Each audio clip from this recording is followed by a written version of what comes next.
Hello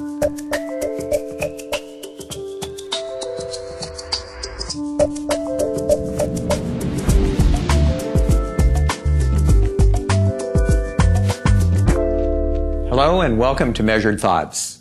I'm Dave Reibstein. I'm the host of this program. I'm delighted to be joined today by Rob Malcolm, who is the President of Marketing, Sales, and Innovation at Diageo. Welcome. Welcome, Dave. Let's begin today by you telling us a little bit about Diageo. Not everybody knows who Diageo is. Diageo is celebrating its 10th anniversary of being in existence actually today. We're ringing the bell down in Wall Street at the close of business today at 4 o'clock. Our background is we're the largest premium alcoholic beverages company. Beer, wine, and spirits with some of the best brands that you could possibly imagine. So a little commercial for Diageo, since you've said you have all these spirits and everything. Name some of your top brands that people might be familiar with. Johnny Walker, Smirnoff, Bailey's, Guinness, Tanqueray, Gordon's, Jose Cuervo, just to name a couple. I don't know what it says about me, but I know all of those. So that's good. A series of great brands. Tell us a little bit about you. I'm a native Southern California, but I've been a marketer and brand builder all my life. I spent the first part of my career at Procter & Gamble, where I learned all of the marketing disciplines that I've since taken with me to Diageo. And just out of curiosity, how many years did you spend at Procter & Gamble? 24 years at P&G, a fair number in Cincinnati, and then I was lucky enough to get sent overseas for 7 years. I joined Diageo about 8.5 years ago now, and I've been looking after the marketing, sales, and innovation piece for Diageo for the bulk of that time. Since part of your job is marketing, how would you define marketing's role at Diageo? Very simply, we think of marketing as the place that drives growth. We use a kind of a trite expression, the engine room of demand creation. And what we're about is growing our brands by ever making them more relevant and more powerful, and consumers more loyal to the brands. Would your CFO describe the role of marketing in the same way? I think he would. He'd also hope to say, and doing so, that delivers a good return on investment. And how about your CEO? How would he view? CEO certainly would. He's a big advocate for marketing and a big advocate for brand building. And I think we have quite a bit of alignment on our executive team of what I'm supposed to be doing for a living. So you just said he's a big advocate for brand building. Brand building and growth, one and the same? Since the growth comes from the brands that we have, almost by definition, building and growing the brands is what builds and grows the top and bottom line for the company. And when you talk about growth, are you talking about on the top and bottom line? Absolutely on the top and the bottom line. So how are you measuring how well marketing is doing at accomplishing that role at Diageo? There are a number of measures. First measure is, are we hitting our top and bottom line objectives? Second measure is, how strong and successful are the brands? Are they hitting their growth objectives, both in top-line growth and bottom-line growth? A third measure, though, is brand health, and we have a number of measures that determine whether the brands are healthy. And the last measure is what we do to measure the effectiveness of our brand spend. So there's quite a number of measures. Yeah, I'm going to end up asking you about each one of those. But before we get into that, we just talked about sort of the role of marketing at Diageo. I'm trying to get a sense of how you go about determining your budget, what the overall size of your budget would be. Okay. The marketing budget actually starts later in the process once we determine what the overall financial goals are for the company in terms of top and bottom line growth, return on investment, and cash flow. Those are the four big measures that we have. Once we've determined what those are, we then do an analysis of our portfolio. Where are we playing? So let me stop you. Once you determine what the goals are, yes. Is that what you said? So where do the goals come from? The goals come from, basically what financial goals do we have for the company? What kind of growth goals do we want to deliver? based on what the expectations of our investors are. We've got aspirations to be one of the top consumer goods companies, and we measure ourselves against a peer group of 17 other consumer goods companies. And our goal is to be consistently performing in the top third of those 17 countries. And then you work back from that and say, what does history tell you that the growth in the bottom and top line needs to be to consistently be in that top third? And that begins to frame the overall goals of the company. And that was the top third companies? The top third of the 17 companies. And these are, the world-class consumer goods companies that you would know. Some in our industry, Anheuser-Busch, Heineken, Pernod Ricard, but it also includes Procter & Gamble, Unilever, Coca-Cola, L'Oreal, the best in the remaining consumer goods companies. So have you been in the top third? We have. We have, in the 8 years that I've been at Diageo, we've never been out of the top half. And we've always been around that between 6th, 7th sort of position out of the 17 to 18 companies. So we've been right in there. I think one of the years we were 4th in that group. I know all of my students aspire to be in the top half of the class, and I know that's really difficult. And for you to have achieved that against the premier companies is a great accomplishment. I'm going to take us back to the question about, because I interrupted you, how do you think about putting together your budget? You've got these goals you're trying to achieve, and then you sort of back your way into... Once we start with the financial goals or the growth goals, then we begin to look at the portfolio and the makeup of our portfolio of brands. Which mix of brands in which geographies with which level investments are most likely to generate those kinds of top-line growth rates and financial returns. So the allocation, if you will, of resources begins to look at on a category basis, on a brand basis, and importantly on a geography basis. What are the right geographies to put our investments in? So I can understand sort of the allocation going to brand, going to different geographies. In terms of the overall size of the budget? The size of the budget comes from two different dimensions. One, as a sense check, what sort of reinvestment rate makes financial sense in our overall model. So historically, we've been able to grow and deliver our financial goals with an advertising and promotion budget at somewhere between 15 and 18% of our outside sales.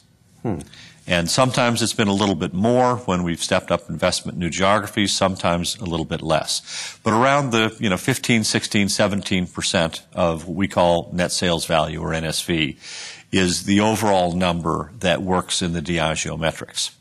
But actually we don't apply that model to how we build up marketing budgets by brand or by country. Actually we look at what are the growth rates that we need to achieve, and what do we know about the levels of investment on each brand in a given geography, building the marketing budget from bottom up to be able to get to those goals. So does each brand manager create a budget which ends up sort of aggregating up to your level? It's a bottom-up and top-down process. So certainly a bottom-up where the brand manager or brand director, if it's a global brand, will be looking at what the overall growth goals are and what they know about what it takes to grow and achieve those goals, and they'll build a budget from the bottom up. Then we'll add them all up, not surprisingly, and I've never been in a marketing organization where everything the brand managers want to do always adds up for more than what the company can afford. So then we go through a process of making choices. And that process? That process is based on what kind of returns we see being generated by those investments, how believable or credible or how much proof the brand manager or brand director has that the proposed plan will deliver what he or she says that it is, what our history and what the competitive environment suggests. All those come into play. So does the brand manager sort of carry a history with them about how credible their proposals have been, such that when you hear from Susan, you know, oh, we need to temper that a little bit because she's overly optimistic? I think it's probably less about an individual person, but actually what's the track record of performance on that business? What momentum and growth trends, are in place? And do we see them continuing or accelerating with the right level of investments? Yes, people do have credibility and build credibility over time, but I think our analytics and our challenges are more driven by what the numbers and trends are suggesting rather than an individual's credibility. Can you share with us a little bit about analytics that you do use or what tools you use for trying to assess the budget levels on the brand? All of our brand planning actually starts with a consumer metric. What change in consumer behavior do we need to achieve to deliver the growth aspiration that we have for a brand? So if we are setting an aspiration of growing the brand 10%, how many consumers need to change how much behavior to generate that growth? So is that in terms of how many more drinks per consumer or how many more consumers? Or it depends on the brand. If it's a brand where our analytics suggest that they're participating in our brand for some of the relevant occasions, but the best way to grow is to capture more occasions, not necessarily more users, then the metric will drive us to more frequency of consumption, share of throat, if you will. If it's a brand that's new, we're actually building the franchise, and the metrics suggest it's actually bringing new users in the franchise, the strategy will be driven more about acquiring new users for the franchise.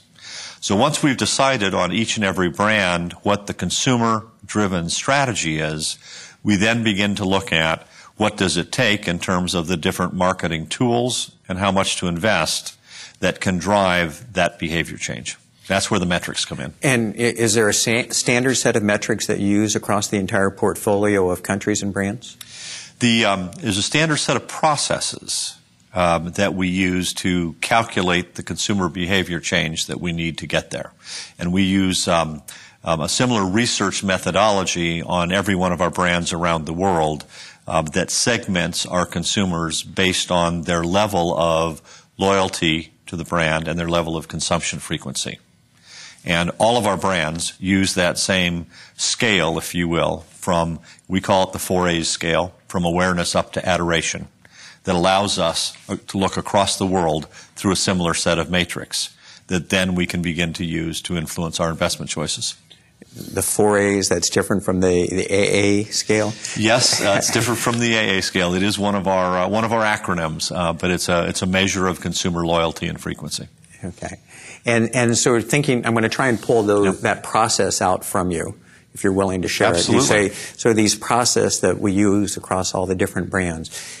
What I've heard is there's loyalty levels that we look at. Yep. There's number of consumers. It's sort of the degree of maturity, I guess, of the brand. Yes. What else can you describe in that? Well, what we'll do on every single brand is we'll look at that and say the best way to grow this brand based on our analysis of that loyalty scale will be some change in behavior among some consumers. Then we'll go into the experience on the brand and say what do we know is able to cause that change. Is it advertising? Is it some elements of promotion? Is it some elements of trial? What are the vehicles that we have experience with that have proven effective at beginning to shift that level of behavior? And because we start with metrics beyond how many consumers need to shift how much behavior, our experience will begin to tell us of how much money behind a certain kind of activity is sufficient to achieve that numerical change in behavior. Okay. Do you look retrospectively at the return that you've had from your expenditure? We do. We start with the strategic framing of looking at what we're trying to accomplish in the tools, but then we go back and look at what's the return that we've gotten in the various investments, whether it be advertising or whether it be a digital piece or whether it be experiential marketing. We look at every year in our annual cycle what worked last year, what didn't work, which of those elements achieved the consumer shift in behavior that we were looking for through our annual business review cycle. And are you held accountable to that return and others held accountable? Absolutely, because every year I'm measured on what the productivity of the investment in marketing is. I'm held accountable for the growth levels we've committed to the brand, and that's associated with a level of investment. So if we achieve growth levels better than or equal to what we set out with and spent equal to or less than at an overall level, that suggests that we're on track. But then we have more detailed metrics by brand, by country that go underneath that. And then you hold everybody else down the line accountable in an equal manner. Absolutely. So my guys who look after the brands globally, they have a set of key performance indicators. We use a term called key performance indicators for their brand every year. And they are not just held accountable, but a good part of their compensation, is tied to their delivery of those metrics. Okay. So we've talked about your budgetary process, sort of creating the budget and then some of your allocation. I want to get a sense of how you think about and maybe how you try and capture short-term effects versus trying to think about long-term effects. We have a very simple tool, and one of the things at Diageo we believe in is simple tools get used, complex tools don't get used. So we have a very simple, it's almost a 2x2 matrix, where we look at on one dimension what's the return on investment based on the return we see in the business. There's another dimension, which is what's the effect on consumer attitude or behavior. We call that the equity measure. And so we will evaluate every year on every meaningful brand 80% of the A&P spend against its return on investment and its equity effect in our 2x2 matrix. And then we begin to look within that and see what that tells us. If we have something that is performing very effectively in brand equity change, but it's not delivering the financial return on investment, we look at how do we make that more efficient, because it's a good thing. If we look at something that is generating a return on investment, a short-term push, but not building the equity, we look at and say, how can we get more equity value? What are the changes to the program? And those that are up the upper right-hand corner that get return and equity build, we call stars. And those in the lower left-hand corner that neither affect equity nor return are the dogs. And we affectionately know this analysis as the dogs and stars chart. Sort of borrowing off of the old BCG matrix. It is. Trying to think about that. Okay, so you're clearly a very, very global company. Yes. And you're trying to think about these allocations and measures. Do you use the same sort of process globally? Yes, we do. And how does the different growth rates and penetration by country affect how you look at this? Well, we actually start when we do the allocations and set up the corporate strategy by looking at the size of the profitability in each of the geographies, the likely growth rates or decline rates that begin to influence where we want to invest and overinvest and where we want to maybe cut back and be more efficient. So the larger the profit pool and the faster the growth rates attracts a lot more money than shrinking economies or declining growth rates. Within the overall Diageo strategy, that leads to a very high level of commitment to the U.S. business, which is very profitable, and the premium end of our business continues to be very healthy due to the demographics of the baby boom generation and the boomlet. Equally, in the developing markets, what we call the BRICM markets, Brazil, India, China, Russia, and Mexico being the fifth of the BRICMs, the economies are growing at such a fast rate that premium businesses are developing very quickly. And even though the profit pools may be relatively smaller now, we can see the potential and the growth rates and fast returns. So are the BRICM countries the ones that are really hot right now? And where they are hot, but equally, North America continues to be a very attractive market for us. Again, because the demographics and power of luxury and premium brands are carrying North America quite well. So you referred to some of these non-financial measures. One of them you referred to as brand equity. Yes. How do you translate the value of that brand equity into subsequent financial value? That's a difficult one, Dave. I didn't want to ask you the easy question. That's the question that I'm not sure we've actually been able to, predict a financial return in future years based on a shift in brand equity this year. There are a lot of reasons for that, not the least of which economies are quite volatile. And therefore, we have seen brands that have been phenomenally successful run into an economic disaster, whether it be Korea or Latin America 5 or 6 years ago, that we can't just predict. And so I don't have a crystal ball. Maybe at Wharton, if you come up with that crystal ball analytical tool, we might pick it up and trial it for you. We can talk. So, but how does your CFO feel when you say, but worry not about the return? Well, brand it's equity not worry not about the return because, again, if you look at it on a macro basis, if we're achieving or exceeding our top-line growth numbers, okay, and hitting or being below our spending numbers, we're generating an ever-improving rate of return. That's number one. Number two, he will be looking at the gearing of the business. Are we increasing profit margins over time? Are our more valuable brands growing faster than our less valuable brands? Are the A&P investments becoming more efficient over time? So he'll be looking at those metrics.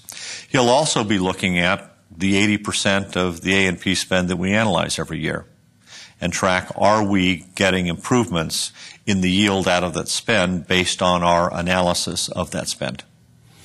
And do you also think about other metrics, other non-financial metrics, like you mentioned loyalty? Do you look at the value of a customer and getting a customer to be a user? There are a number of equities, a number of measures that we look at, what I call under the brand health measure. First, going back to that loyalty scale, the 4 A's, are we moving consumers up the loyalty scale? Are we building more loyalty to our brands over time? And we use the metrics every quarter to measure our tracking of the 4A scale, number one. Number two, we do measure awareness, trial, repurchase, frequency of repurchase, again, on a quarterly basis. And then we measure some key image attributes. Those attributes that we've learned over time are most important to being leading indicators of brand health. So things like brand for me, is a quality brand, is a brand that's becoming more popular. And then lastly, we'll be looking at image measures that track the effectiveness of the messaging that we're doing. Are consumers remembering, okay, and taking on board the key messages of the brand?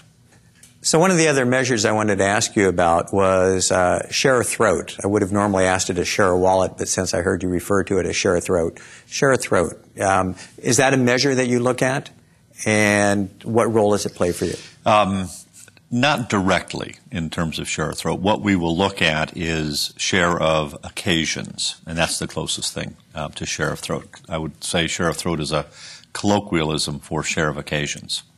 And the way that will play out on a given brand is we'll have a target of where we think that brand is going to be most effective in growing. And we've done consumer segmentation work to know the different places. Let's take a brand like beer, like Guinness, which may compete in affiliation where guys are getting together, enjoying each other's company.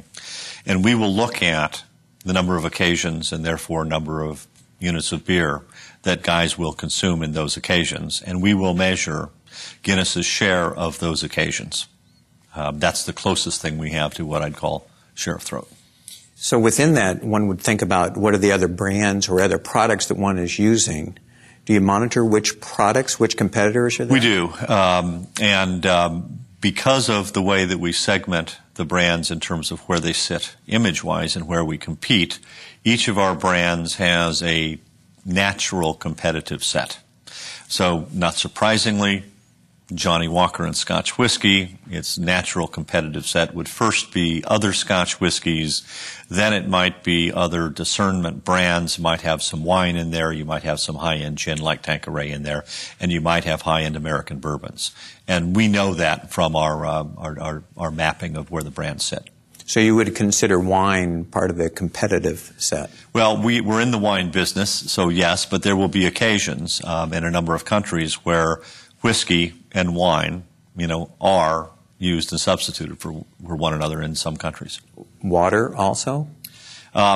We don't think of water because one of the things that we're not encouraging people to do is to consume more. So this is about people who've chosen to consume beverage alcohol and then which choice they're making within beverage alcohol.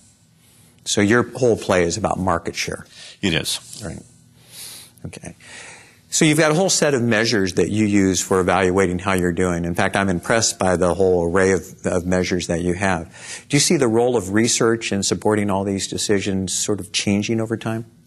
Yes, I do. I mean, the first thing that I would say is we have a terrific research group, our consumer planning and research group, and they are partnered with our brands in both developing the brand strategies, but also developing the best practice measures.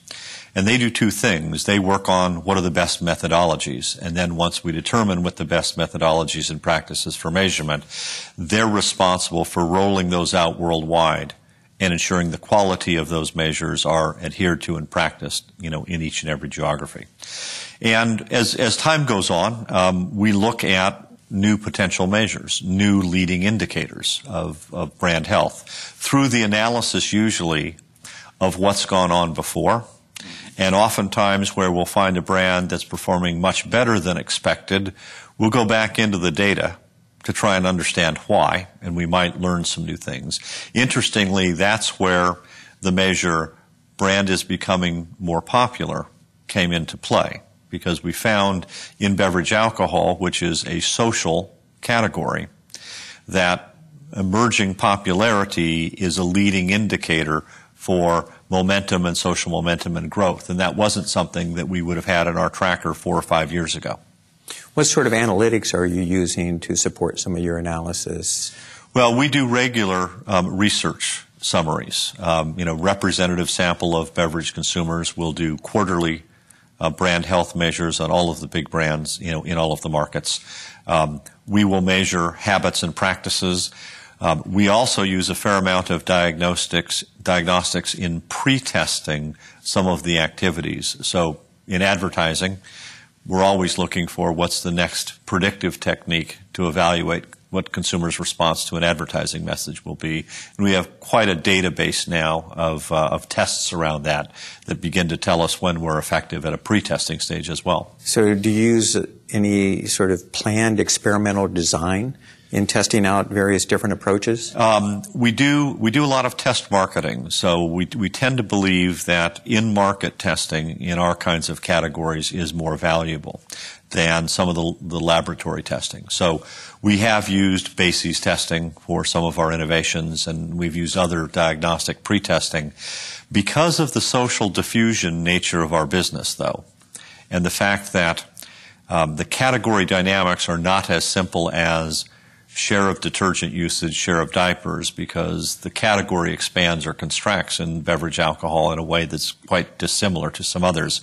There's no substitute for real-life market testing, where we will test different variables of the marketing plan, different levels of spending, and look for the response to those different measures. Do you use marketing mix models for assessing some of your We do, although as you and I have talked on earlier occasions, more of those are driven by what's the consumer behavior and attitude change driving the choices of vehicles, rather than simply modeling and trying some different things. So usually there is a strategic reason why we try different things, and then indeed we will experiment with them. And I totally support the way that you're doing it. What do you do in the absence of data? Does that paralyze decision-making, or is that fairly commonplace, particularly in some of the new countries that you're working in? The fortunate thing is we have brands and have categories that have long and rich histories. So our oldest brand is having its 400th anniversary next year. That's Bushmills. 400th? 400th. Wow. Okay. Our next oldest brand, Guinness, is 250 years old next year. So we have the benefit of an awful lot of experience, a lot of history to guide us. So when we go into a new geography, we have experience to guide us. We also have the models of how we go about building brands from our Diageo way of brand building methodology that we use and apply to new markets. And so it doesn't scare us not to have the data, but that also means as we go into every geography, it's a bit of a new adventure. I've heard of aged spirits, but 400 years is a little bit far. Anyhow, that's great. So far, what you've done is you've just sort of summarized some of the measures that you've had and how it is you try and assess is the performance of your different brands. I want to think and move on to trying to capture who within the organization is responsible for measuring the performance of marketing, and then how is that communicated throughout the organization? The marketers have primary responsibility for evaluating the effectiveness of what they're doing. They're supported by the planning and research function, which are always the honest brokers that bring the honest data, because every brand manager naturally has a certain bias. It's also supported by some of our finance people who are in the decision support function that work with our brand people.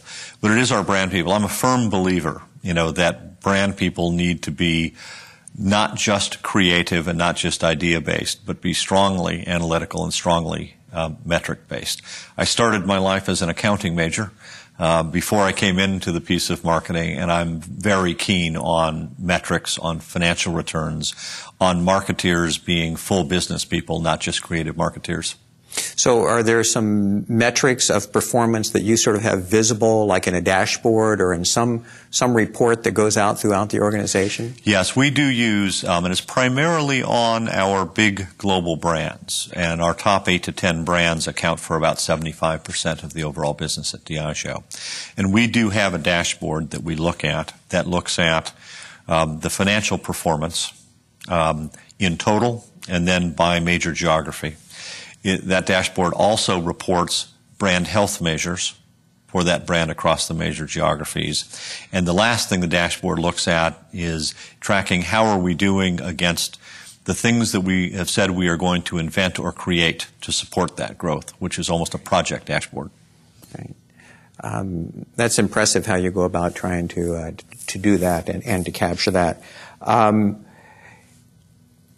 What aren't you doing that you wish you were? The thing that I yearn for most is to get the quality of data out of what consumers are doing in the on-premise as we do get in the off-premise. The on-premise representing restaurants, bars, nightclubs, where consumers are forming most of their early associations with alcoholic beverages brands. There isn't a tracking or measurement mechanism for that, and so we have to rely on word of mouth, observation, after-the-fact research. If I could get hard, ongoing data from that, it would be a great Christmas present. Yeah, that would be a great Christmas present for sure. I think that's all the time that we have today. I really wish we had more. This has been extremely enlightening for us. Thank you very much for joining us today. This is Dave Reibstein from Measured Thoughts, and my thanks to Rob Malcolm for joining us. My pleasure, Dave. Thank you.